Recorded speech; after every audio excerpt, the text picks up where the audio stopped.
Welcome to TheoTrade. Don Kaufman here. May 8th, 2026. An hour to go to the cash close here. On this Friday afternoon, the S&P's up another 50 handles. Welcome to the great gamma squeeze of 2026. I'm going to explain exactly what a gamma squeeze happens to be. I've talked about this in the past, but let's actually talk about it in relationship to the entire marketplace. I'm also going to show you some areas that are of great concern. I don't care whether you want to look at this marketplace and start screaming, it's never going to go down again.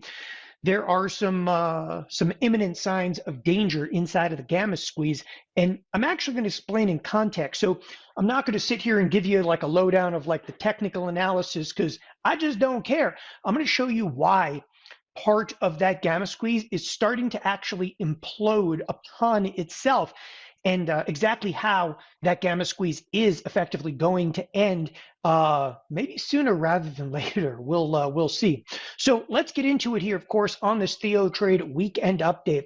As I was saying a moment ago, the great gamma squeeze, okay, of 2026.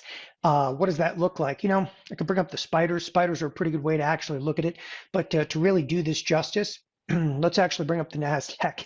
I mean, again, it is a staggering chart, but I don't think anything does this justice nearly as well as like Intel. As I said, I'm not going to sit here and preach to you about a chart, but if you take a look at Intel and open up a 15-year, please open a 15-year weekly, do it yourself, have a blast with it, okay? That, okay, is not healthy, okay? I don't care from what school of technical analysis or thought you might come from when you're, I don't know, sitting at maybe 40 a few weeks ago and now you're trading 130. It's come in a little bit though. Things are getting a little squirrely.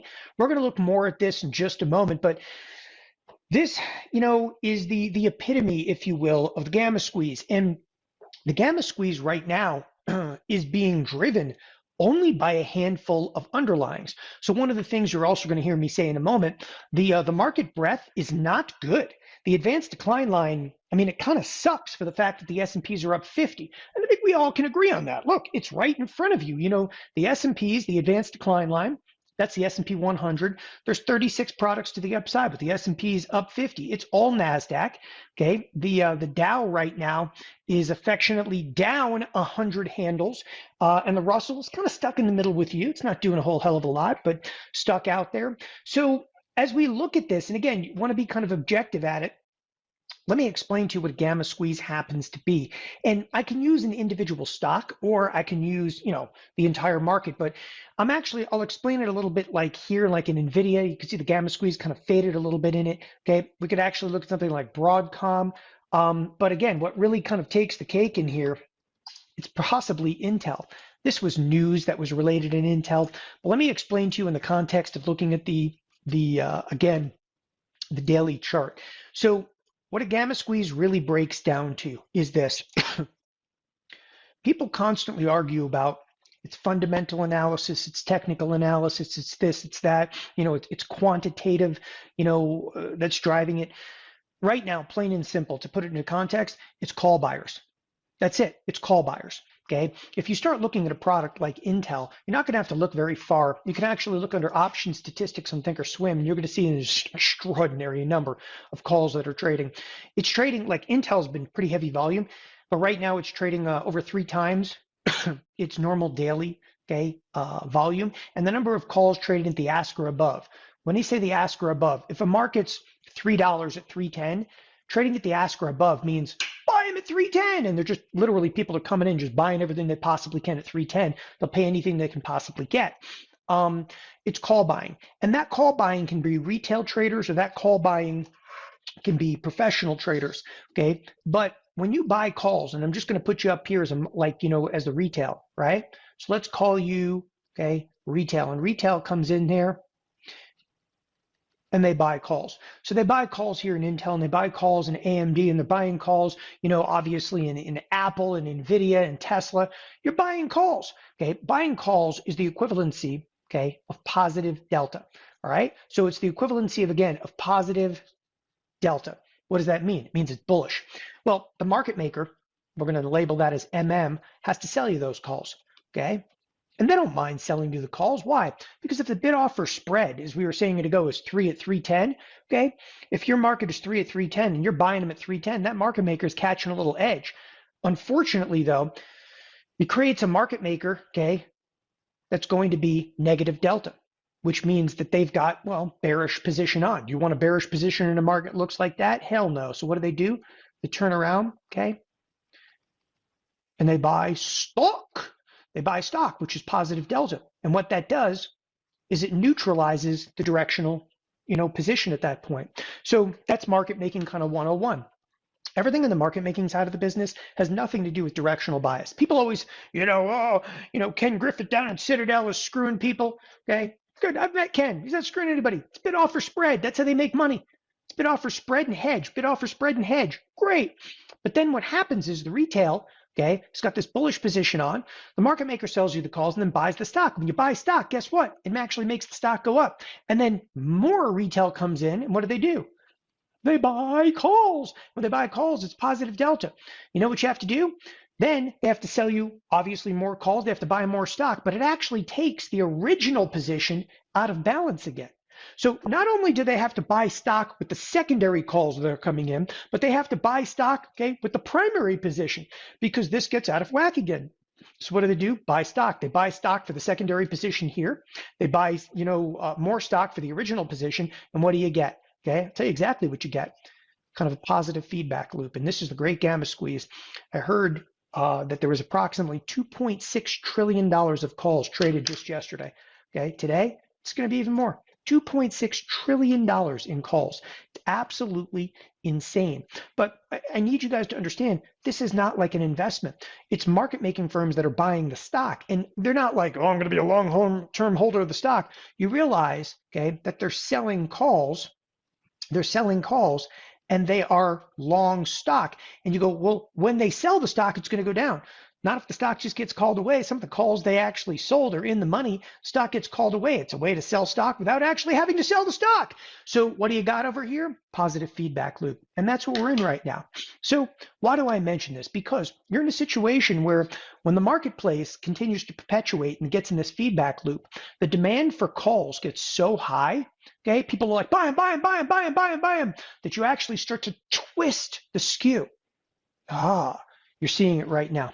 The skew is actually starting to bend a little bit and twist the opposing way. And what you're actually seeing, and this is dangerous, because I told you, you're like, yeah, the gamma squeeze. I don't give a crap what people say. It's this, it's that, it's the other.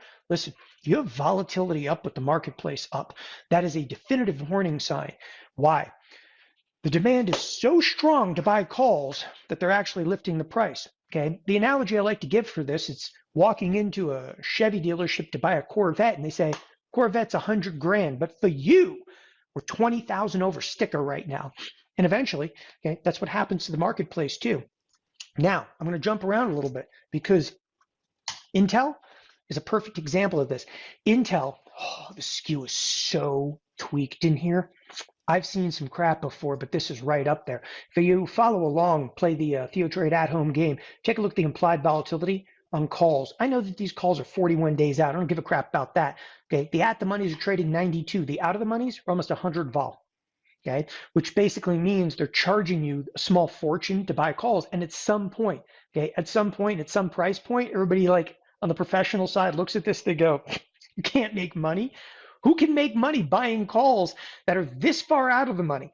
Okay, I mean, look, it's 125. These are the 160 calls. This thing's already run up like a huge amount. Okay, at some point they start charging more for the options. And I'll tell you what, it's Intel, and Intel right now in 7 days has 114% implied volatility. That is absolutely ridiculous. Okay, I was pointing this out the other day. If I actually bring up Intel again, go to studies, go implied volatility in here. And again, I know I'm moving rather fast, but there's a lot to cover over here. This is the highest implied volatility. Hold on, I'm going to open up the max chart. Screw it. There's implied volatility, okay, since 2004. This is the highest implied volatility by far. So you actually have a marketplace that is literally crashing to the upside inside of Intel. It's freaking Intel. It actually kills me because we're all of a sudden talking about Intel and Cisco, okay? I seem to remember these 26 years ago. When something is cool right now, that was cool 26 years ago, you know you're screwed. Which brings up actually another great point over here. It's like Intel, okay, has become, it's trading almost like a meme stock. Even I have a note on this. Intel is trading like a meme stock, but then, okay, with all due respect, GameStop is a real player because they're trying to buy eBay. How screwed up of a marketplace are we really in? I'm serious. Think about that for a second, because if that's reality, I'm out, baby. When you start taking GameStop seriously as buying eBay, and you start looking at Intel and thinking that, okay, no, this is a great valuation for them. Yeah, it's a great valuation with the highest implied volatility you're ever going to see, with an inverted implied volatility skew that you'll never see again.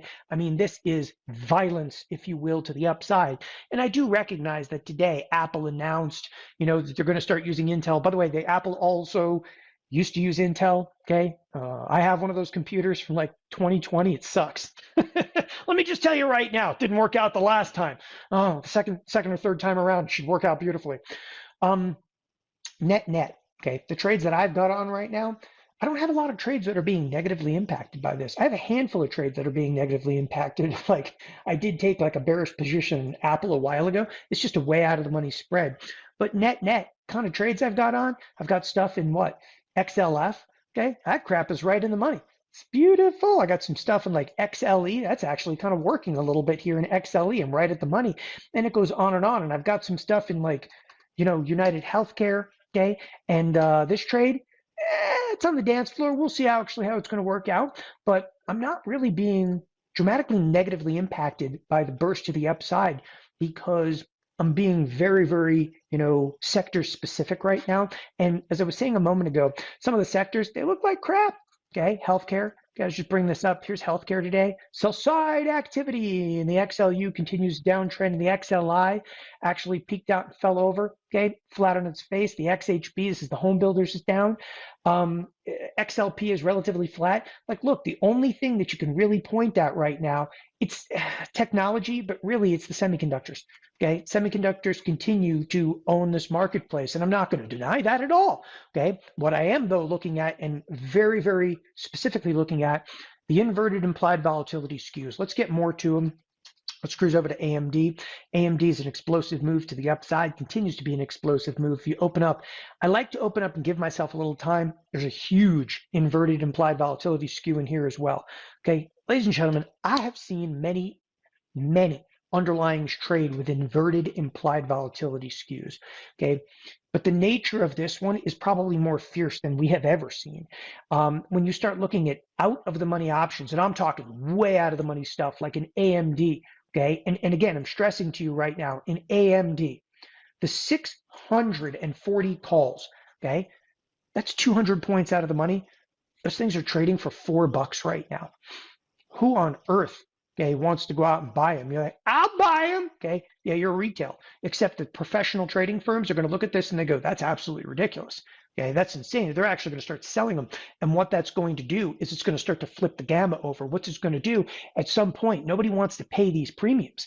Okay, and that is the end of the gamma squeeze. And that's exactly why I was keying into this, is at some point, it just doesn't make logical sense to be buying crap. You go, as long as it goes up, what?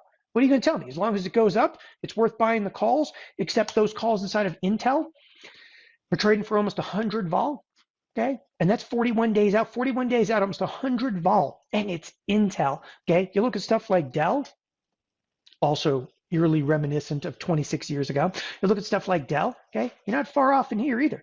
Inverted implied volatility skews, okay? Where we kind of passed crazy town and went straight to totally ludicrous. And I was mentioning that in last week's video, but it's gone much further than I would have anticipated. And you can see markets right now, they're struggling. Okay, it's struggling to even hold, 50 handles. Nevertheless, we're still outside the upper edge of the expected move in the SPX. So again, it's a wild time, right? You've got the great gamma squeeze. You got the market. Again, the one that really is the kicker for me is when you have a market that's running higher, okay, and the volatility's up. When you have the VIX starting to climb, okay, you look down at the bottom of the screen, you start to look at stuff like VVIX, and you go, holy beep. Trading firms are hedging right now. But you knew that, right? Trading firms are coming in here and they're buying hedges. Why are they buying hedges? Because they're scared. hold me. But yeah, the truth is that's usually a great sign is when the entire marketplace starts to gasp and they go, holy crap, volatility is going up with the marketplace going up. It's a very, very dangerous time. And it's not just about Intel or AMD. And yes, those are the marquee signs over there. Or Micron. Oh, yeah, I forgot to talk about fun Micron. Micron also is right in there. You take a look at its implied volatility skew. Okay. I mean, it's wild. It really is wild out there. I mean, out of the money calls are trading for much more than out of the money puts because nobody's afraid of us crashing. They're worried about us crashing to the upside. That says a lot about a marketplace. Okay, inverted implied volatility skews, great. The market breadth, as we detailed, is not good. When you have 70-day decliners, 70 decliners on a day where the S&Ps are up 50, I don't feel warm and fuzzy. Now, this week, I got to tell you, this week I was trading marginally. What does that mean? Okay, hit and miss and miss. Okay, I didn't do so well in zero DTE this week. I did actually do very well though in flips. Those are earnings flips.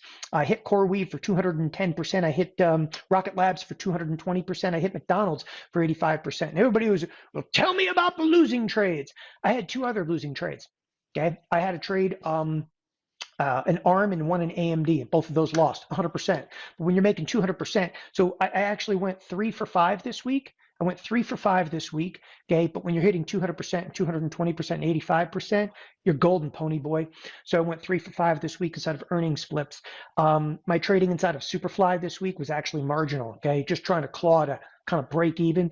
And in zero DTE, okay? Just call me flounder this week after a stellar week last week, okay? I'm floundering. And I'm going to tell you exactly why I'm floundering. I'm floundering because I'm looking at these inverted implied volatility skews, and they're in my head, man. I'm looking at it and I'm like, oh, this is going to come apart, and yet we still kind of sit up here.